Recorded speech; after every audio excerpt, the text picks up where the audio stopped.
Alright guys, welcome back to another episode of Lawyered Up. I am your host, Jared Moore, and for the record, I am not a lawyer, just to make that clear.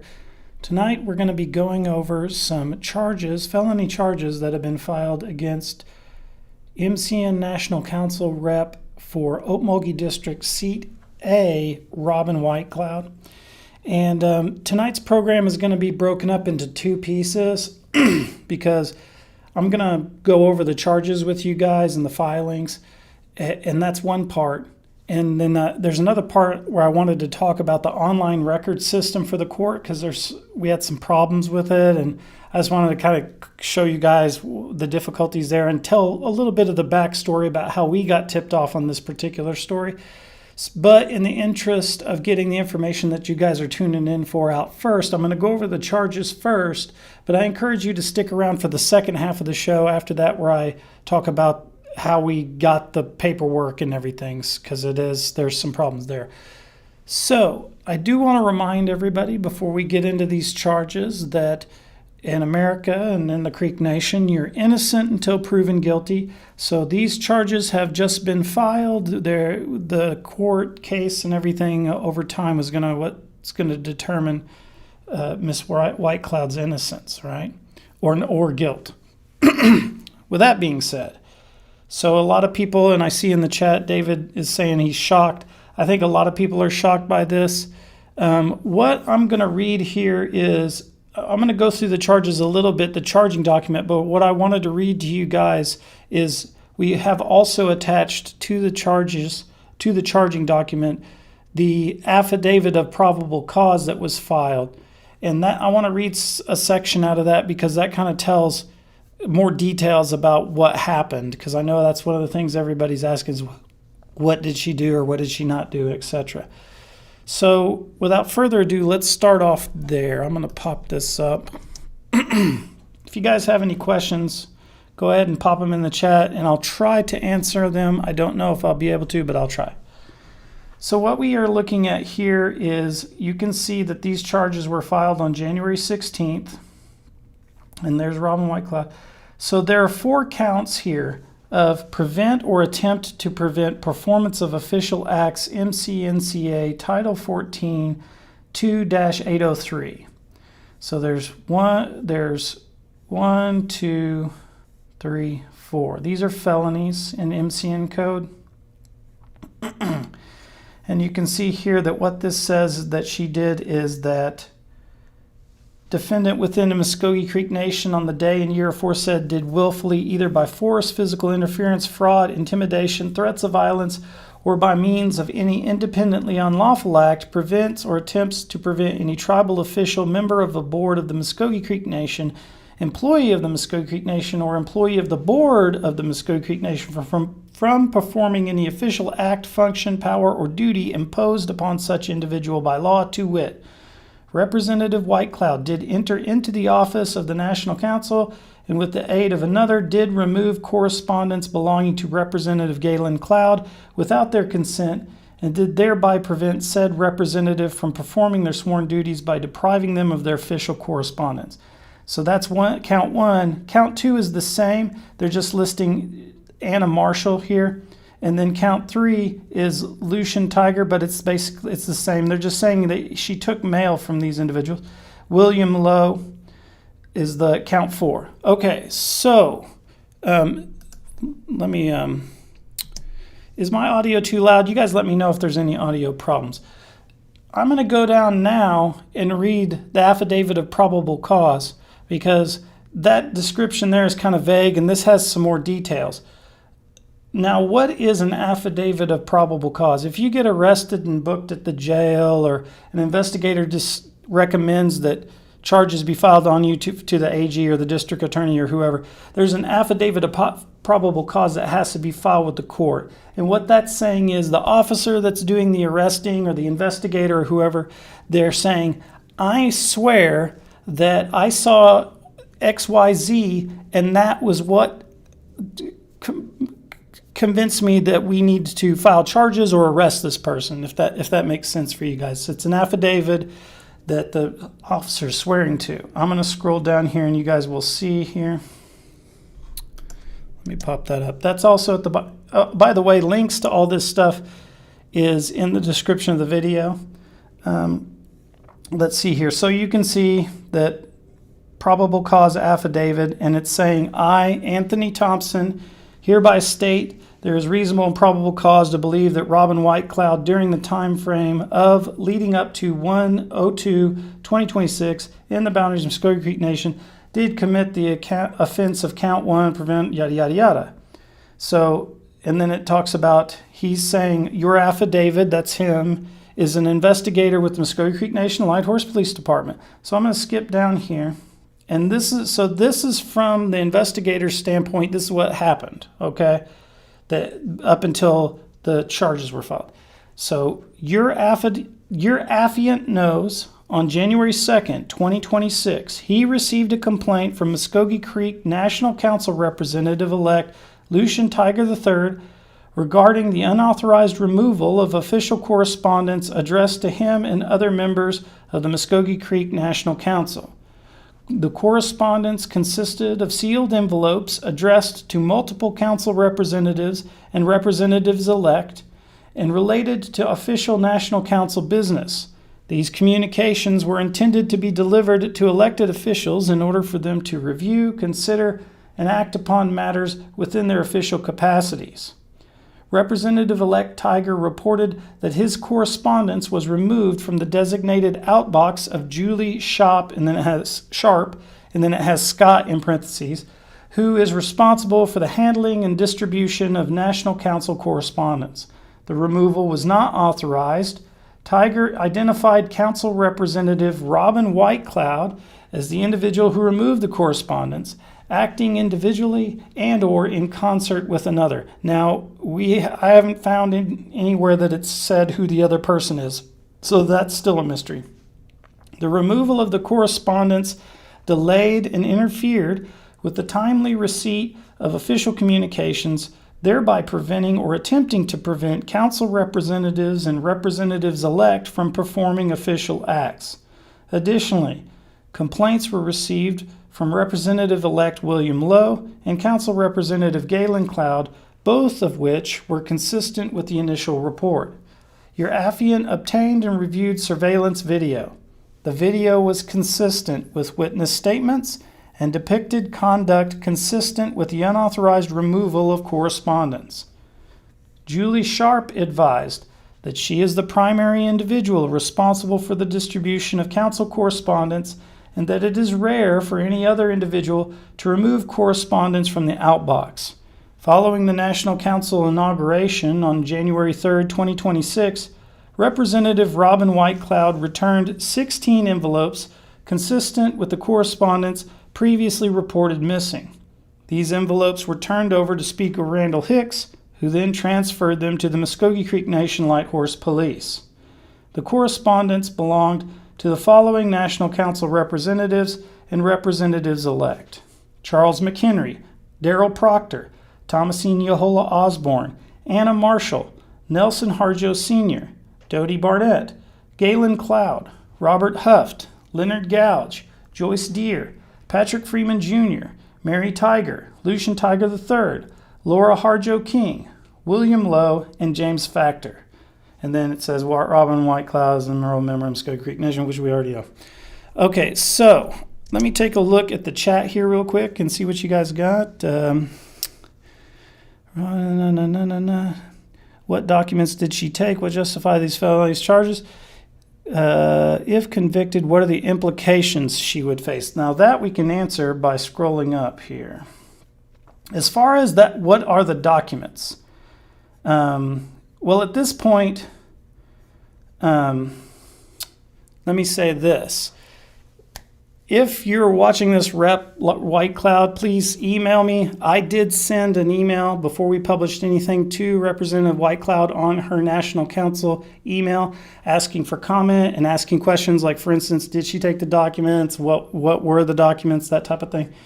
And I haven't received a response. So you can respond to my email. You can email me at jmoore@Mvskoke Media. We would love to have you on the program and have you tell us your side of the story on this. So let me get that out there first. And then as far as what could the punishment for this, each count here says, this crime is a felony punishable by imprisonment for up to 3 years and or a fine of not more than $15,000. So the maximum that, and that's for each count. So the maximum that she could get for each count is 3 years and or $15,000, right? Let's see here. If is that automatic removal, or would the majority of the council have to remove her? So they would have to go through an impeachment process to remove her from the council, and that might start soon. And that process would be, you know, a rep would make a motion to start the process, and then there's steps. And if that happens, we'll go over those steps at that time. She hasn't been convicted, and it's not automatic that she would get removed from the council at this point. Let's see here. So I think we're ready to go to part 2 here, but that's what she's accused of, and these are accusations. Again, innocent until proven guilty. We're going to be following this. I will mention there's a link to our story on Muscogee Media in the description of this video. And at the end of that story, it says that according to online documents, online court records, there is a hearing in the case on February 16th. That has been updated and I believe moved up now to her initial appearance, I believe is on January 26th. So now I'm going to jump over to the court records part because we've gone over these charges here. To tell you guys a little bit about how we found out about this. So we were tipped off by a citizen that another citizen had posted these charges on their Facebook.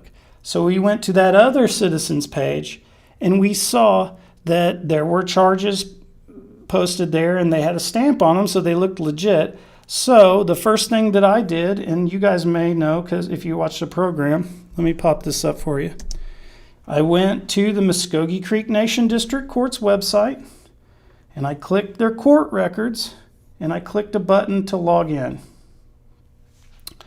And then it logged me in. And so you can do a search and you can search by party, right?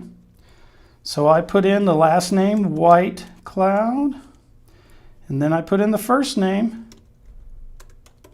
Robyn, right? And we search. So let's see what happens. No results found.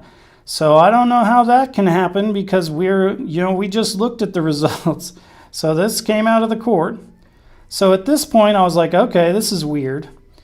I went back to the citizen's post, and in the Facebook comments someone had mentioned that there was a hearing scheduled for February 16th. So I went back to the court records. Let me bring that back up. If you go to the court records, you can go to the scheduling button up here and you can go to court calendar. You can see here that you can pick the day. And so what I did was I went to February 16th, right? And then you see it lists all these things. And I think it was in this bunch, right? So you click it. Once this loads, we'll see a list of a whole bunch of cases, right? The criminal docket. It takes a little bit. So you see there's a whole bunch of cases here, and if we scroll down, we won't see it, and I'll explain why in a second, but at the time earlier today, it was in here, and that was how I was able to get the confirmation that there was a case that existed. And then we went to the court and we paid money to get the documents so you guys could look at them. Okay, now, right before I start, about an hour or two before I was going to go live on this program, I went back to make sure that I could do that process, right, to show you guys. And it didn't work because I couldn't find on this docket, like this docket here, as we scroll down, you saw it wasn't on there. So I was like, what the heck? So then Another Facebook post had said it was on January 26th, so I went to January 26th in the calendar. It wasn't on there too. Now I'm going to show you how I was able to find it again. It's kind of convoluted, but let me show you with it popped up. So if you go to a criminal case here, you'll see this one says CF 2025-0457. So I'm going to click that. And it'll take me to the main page. Now you see up here there's some numbers we could punch in here, right? And retrieve. So this is a different case. This isn't the case we're talking about. But what I'm going to do is, I already know because we had gotten these documents, that this case is CF 2026-85, right? So I'm going to put in here 2026, right? And then I'm going to change this to 0085, and then I'm going to tell it to retrieve that. And then we've got the case in the online records. So you can see here. Now, this is what I mentioned earlier. You see here it says next appearance 1/26/2026, 1:30 p.m. initial appearance. So that's an update to our written thing, and after I get done with the stream, I'm going to update that so that the online web story can be as accurate as we can. This was just changed. Now, the reason I went through all that rigmarole is to show you guys that what should happen, in my opinion, is I should be able to go to the court records and search for Robyn Whitecloud, and this case should come up. You can see from just now what I just did that this case is in the record system. It's in there, but when you search for Robyn Whitecloud, it doesn't come up, and that's weird. I don't know why that's that way, but if it's been entered into the system, someone somewhere or something had to tell it you can't find it that way, right? Because automatically should be able to search it and find it. But I want to call that to you guys' attention, because this is a problem that happens a lot when we're trying to get court records from the online system, and it could be a glitch, who knows? But this does exist, and there's a possibility here that maybe because it's a national council member, they don't let you search for their names. I don't know. I don't run their system, but it does look pretty fishy. Let me check the chat here. I don't see any more questions. Melrose says, thank you for sharing. Thank you for watching, guys. And we're going to be following this. It's probably going to be me. I can't guarantee it will be in that January 26th initial appearance. Let me click the ROA, and you guys can look at that if you aren't familiar with the ROA. It's basically everything that happens. You can see here on 1/16, the criminal complaint and information got filed. Robyn Whitecloud got summons. Robyn Whitecloud has retained Ryan G. Kanani. Entry of appearance, defendant's motion for discovery, motion for accelerated hearing. This just happened today. That's probably why her hearing got changed from February to the end of this month. And then there's been an order issued since then too. So we'll probably go and try to pull that order and see what it says. It's probably the order rescheduling the hearing. So let me see here. Has she made a statement to Muscogee media? I noticed she deleted her Facebook after this came out. Well, I mentioned this earlier, but I have sent her an email to her national counsel's email, that her national counsel rep email. And I asked her some questions and asked for a statement. I didn't get anything back by the time we published. I am waiting. And if Representative Whitecloud, if you're watching this and you want to make a statement, hit me up. We will gladly bring you on the program if you want to, and tell us your side of the story. And but I would tell you guys out there in the audience, her lawyer is probably telling her not to make any statements right now because they're going to get their defense ready. They've made a motion for discovery, so they're saying, let's go to court. Let's have a trial on this. We're going to do discovery. We're going to look at the evidence, and we're going to try to figure out what's going on here. And these charges just got filed, guys.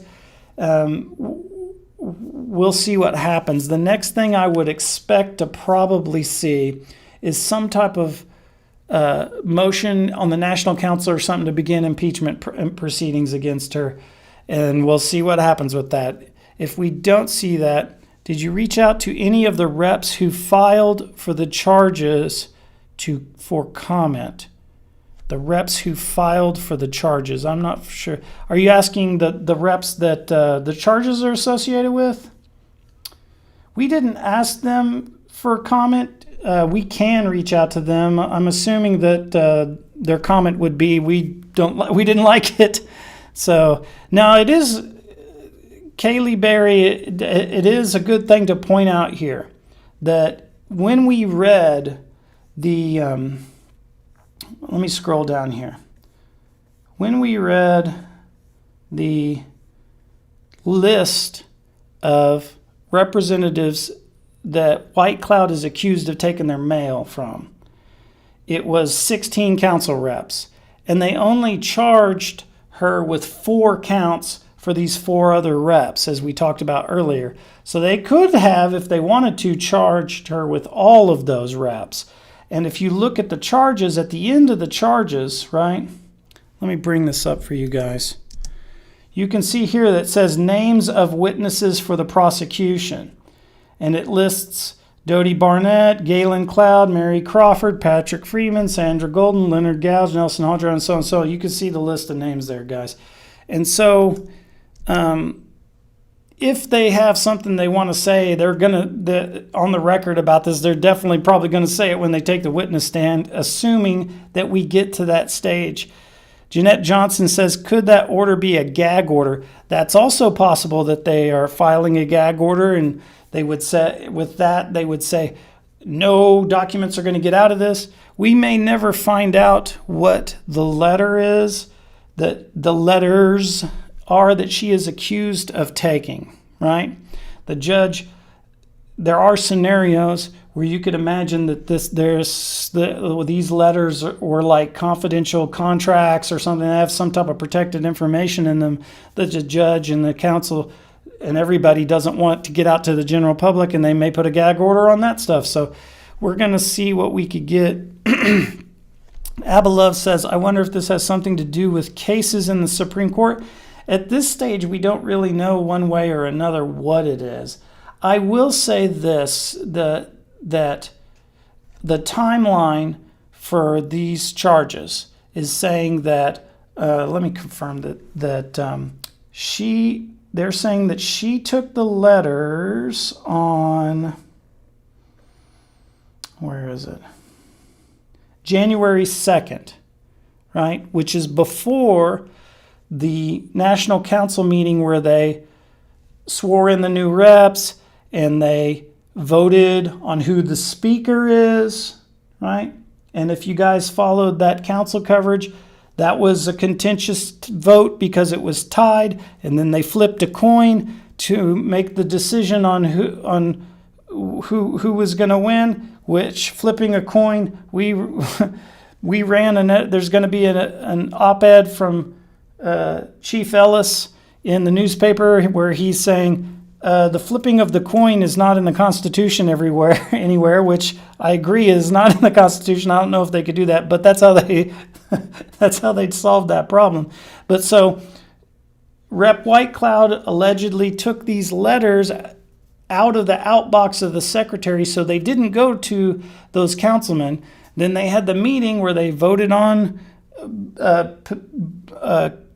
the speaker and the composition of the committees and those types of things. And then the day after that, on January 3rd, is when she brought the letters back. So maybe those things are related, right?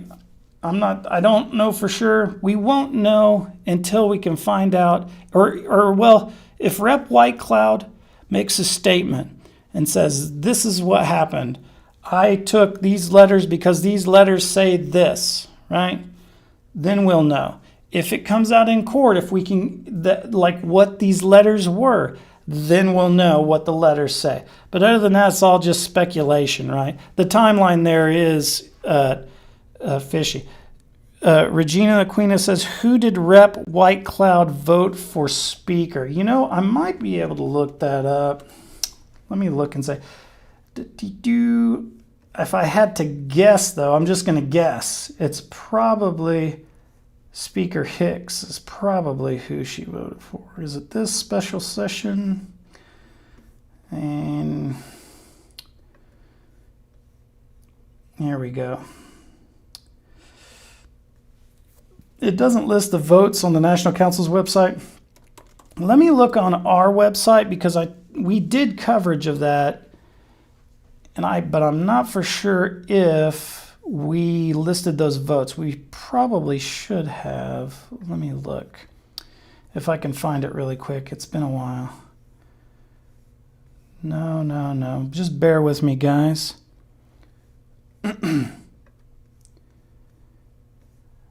I see, here we go. This is it. You wanted to know which way Rep. Whitecloud voted for Speaker. No. I'm just reading through this. Well, so it says here, Representative Robyn Whitecloud voted against Strobel's appointment. So Alicia Strobel was nominated as secretary. The council voted in favor, and Rep. Whitecloud was the only one that voted against it. So let me see if they list the vote for Speaker. No. I don't see it here.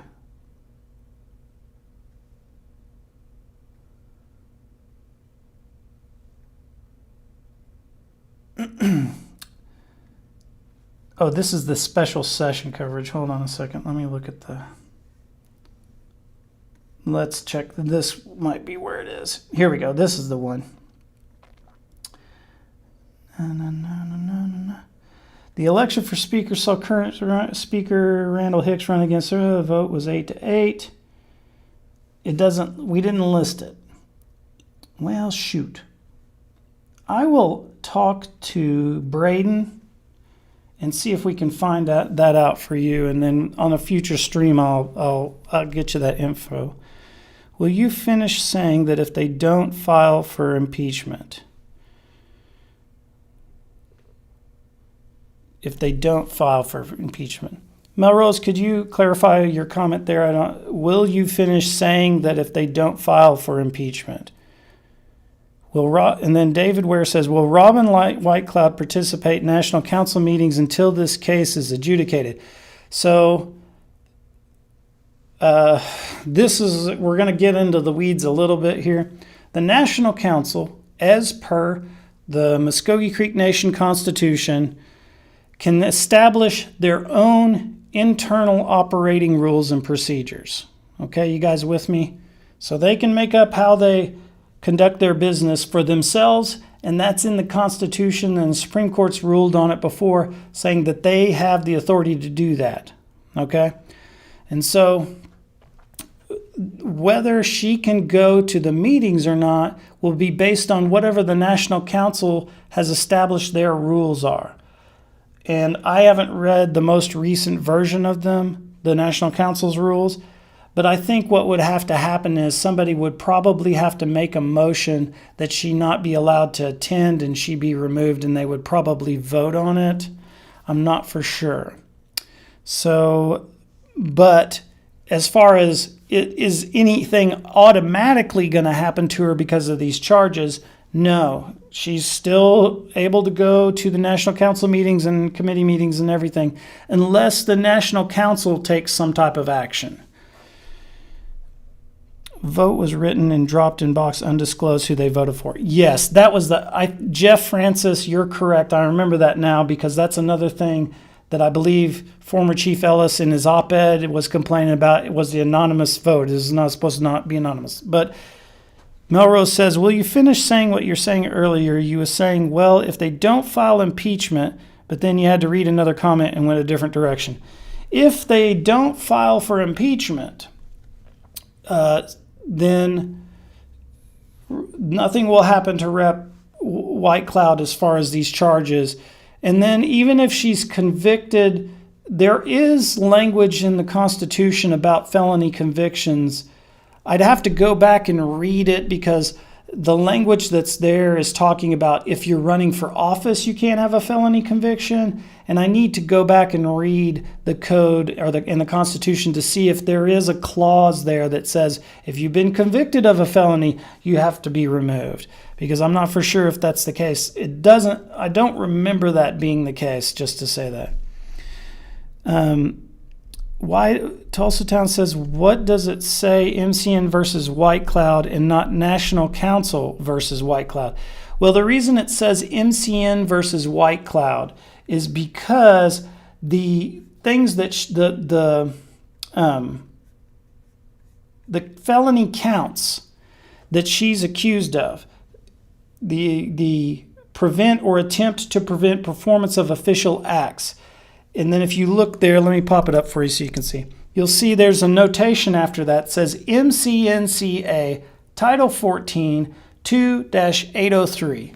What is that? So that's referring to, in the MCN code, which is our laws, where that felony is classified, right? So in the Creek Nation laws, there's Title 14 2-803 will say that it's a felony to prevent or attempt to prevent performance of official acts. So the National Council can't charge anything on code. That's the Attorney General.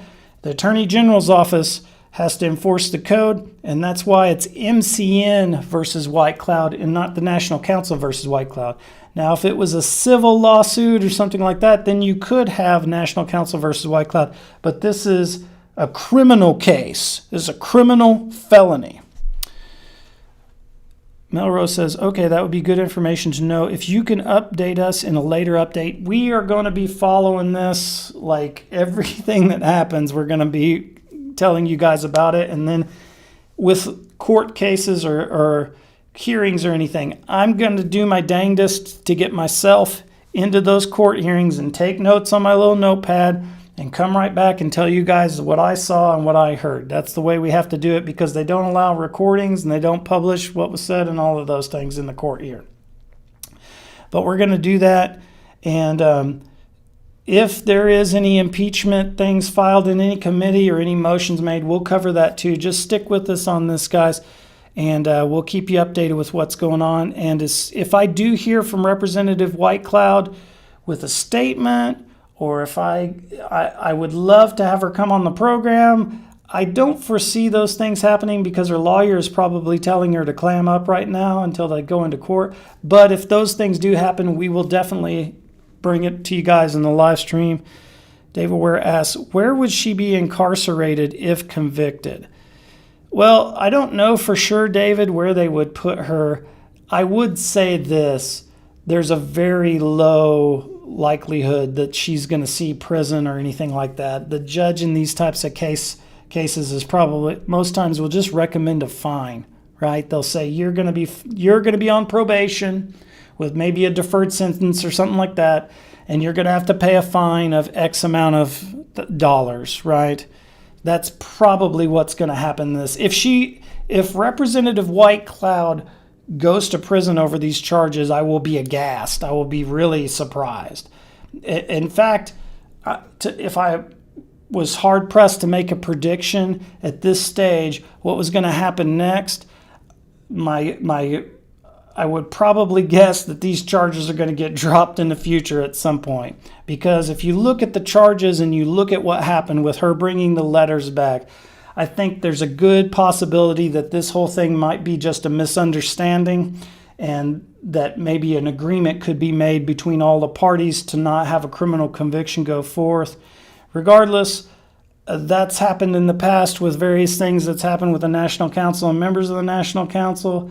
And we've seen, national council members get a DUI and they didn't get their third DUI and they didn't go to prison or anything like that or go to jail. They just got probation and then they're back. So I wouldn't be surprised if that's the case here, especially because these are nonviolent offenses, and I'm sure that I don't know for sure, but I'm pretty sure that this is going to be her first offense for everything. But that's my guess. And so, but whatever happens, we'll let you guys know. And I want to thank you guys for tuning in tonight. And I've got to go back and update some of the coverage myself. And Mado Hadam, Chihichat, Lees.